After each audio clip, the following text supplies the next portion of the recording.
Howdy gamers, Old Gamer Guy here. Welcome to another RimWorld Console Edition video. Before we get started on this video, I thought we might take a look at a little something. I don't know how many people are actually interested in this. There used to be a lot of comparisons like this when the PS5 first released, but I thought I would show a comparison between the initial load times when you're booting up the game.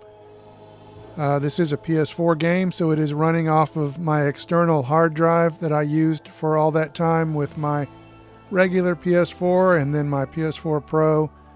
But you can see that the game does boot up substantially faster on the PS5. I didn't actually time it, but it came out to be around 30 seconds, a little more, 31, 32 seconds, something like that. But never mind that. Let's get back to our colony. When we left off, we had just been attacked, and we had gotten through that encounter without any injuries, which was nice. But it's now the next day, and we are about to go ahead and build a wood-fueled generator and an electric stove that will be powered by that generator, and then also a cooler in our storage area. Over there on the left, we will turn that into a refrigerator. And so we can keep our food and our medicine preserved as much as possible. We need a power conduit, and I'm not really clear on how these things actually work. So I'm going to do this kind of awkwardly. It looks like you cannot install them within the rock, which makes sense. You can install them through the wood and underground, I guess. I suspect that having them inside wood is a fire hazard, but we'll work with what we've got here for now. But I definitely mess up the wiring of those conduits quite often. In fact, while I was playing here, you'll probably, well, you may or may not notice, but I messed it up several times during this play session, and so we're eventually going to lose power over at the cooler, and I'm not even going to notice it for a while. But never mind that. We are setting up some bills for our first stove here. We're going to cook simple meals and also carnivore meals when we get some meat from hunting.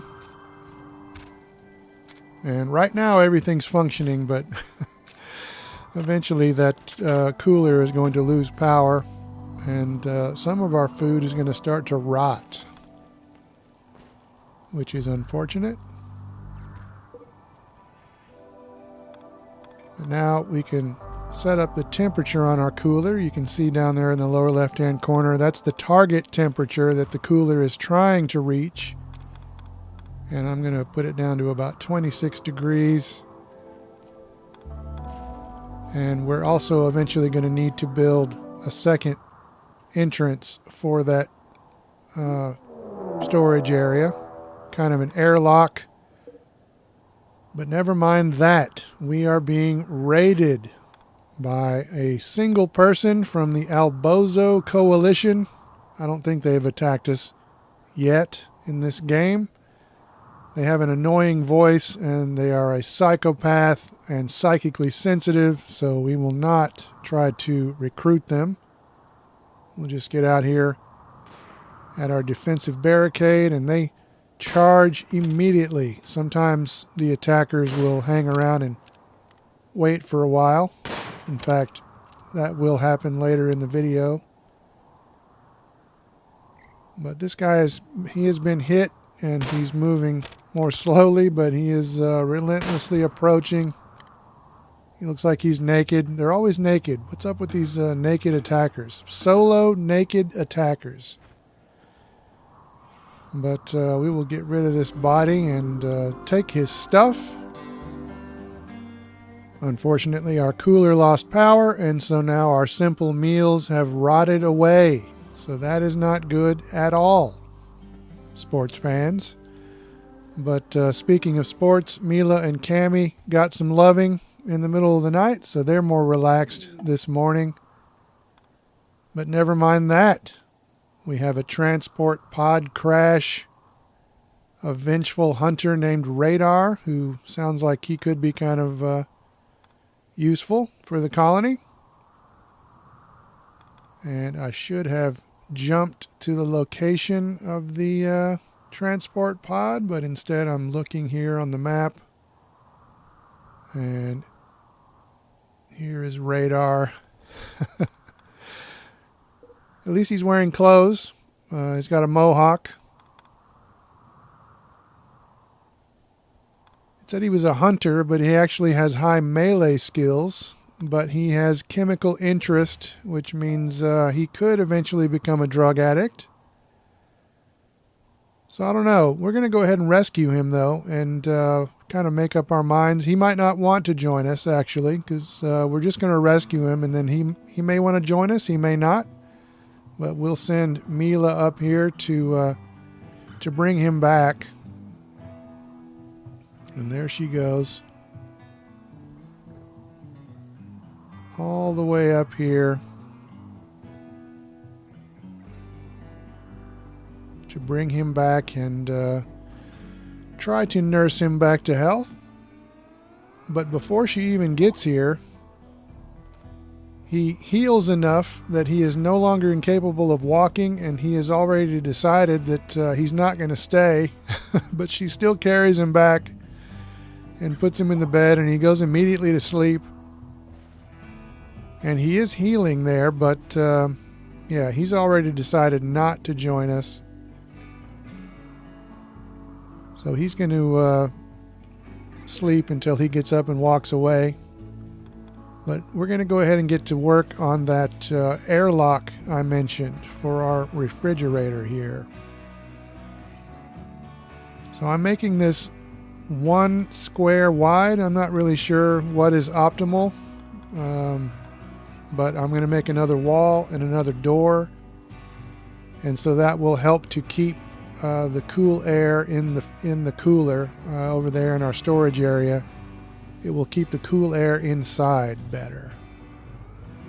Because as it is, if I was to monitor the temperature as they walk in and out, it fluctuates quite a bit as they're walking through the door. So this should help with that. So there they go, getting started on that.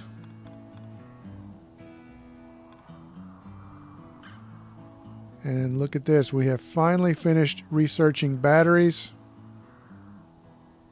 This is going to be an area of the game that I probably should look up some info on, but as it is, I'm just kind of winging it and choosing things. I'm not really sure what the common wisdom is about what to choose next. I got batteries first, and I'm just going to go for the solar panels next. Conventional wisdom, that's what I was trying to come up with, not common wisdom, but never mind that. Somebody's got a heat stroke. Mila has a heat stroke. So in that main area, we have some passive coolers working, and it's 79 degrees, but in the bedrooms it's 94, 93 degrees. So outside it must be hot. It is the 4th of August.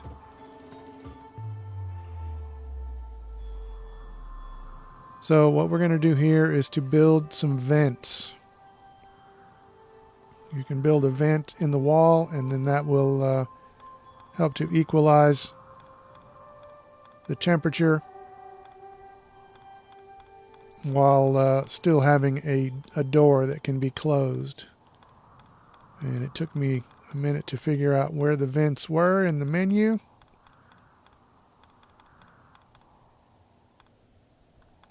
I seem to be just randomly, I think I was looking for a temperature tab, because I think there is a temperature tab in the PC version, but here it is. It's under power. And we'll just rotate these and put these in each bedroom, and this should help immediately when these vents are constructed. Go ahead and put one here for the the butchering room also. And our hallway over here is taking shape. Our airlock. You can see them going in each door, and there's kind of a pause as they open the other door. But never mind that. We are having a solar flare, which will shut down all electrical devices for about a day. So that will screw up our new cooler setup just in time. But never mind that. We are getting a quest alert. A stash of valuables. We have 14 days to go get this, and it's actually pretty close. There is an unknown threat guarding it. But when we look at our map here, you can see that it's very, very close. We are that light blue sort of a house shape right there. So this quest is very close. We may go get that. I'll think about it, I guess, for a while. And shortly after that, we got another quest notification. Ship to the stars. A friendly AI has informed us that there's a starship. It will need to be powered up, but we could use it to escape the planet. However, it is way up here in the ice. So we won't go for that anytime soon. But, you know, it's there if we decide to go for it. Meanwhile, Radar is finally fully healed, and he is leaving. The next day, there was another transport pod crash. And this is happening up here in the northern part of the map. There's the drop pod. There's a drifter.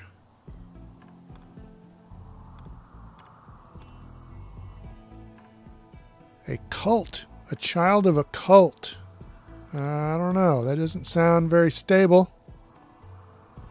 They are a brawler, a pyromaniac. They are incapable of firefighting. So, yeah, we're going to rescue her. But we're not going to recruit her, even if she wants to be part of our group here. But we will be nice to her and nurse her back to health. We've got plenty of food for 3 people, even though we lost all those simple meals. We have completed our research into the solar panels. And I'll speed this up here, but I eventually chose to go with smithing next, because I think I chose that because it will lead to the ability to make some armor. So this will be a step on the road to make us some armor. The drifter has recovered, and they've decided they won't stay with us. But never mind that. We are being attacked again. I believe these are the same people who attacked us at the end of the last video. And they have sent another naked person with a melee weapon. So I don't know what the strategy is there, but we will not be we will not be trying to recruit this person because they are a gourmand, which means they will eat a lot, and we just can't afford to have somebody like that around right now. But they are hanging around up here next to these deer, formulating their attack plan. So we will wait for a while, and then in the middle of the night,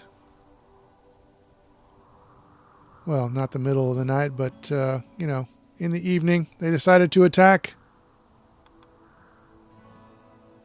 But once again, our people are ready. And we will do our standard shoot until we have to run away and shoot some more plan. Eventually this plan will break down. So I should be building traps and things like that, but I have not done that yet, obviously.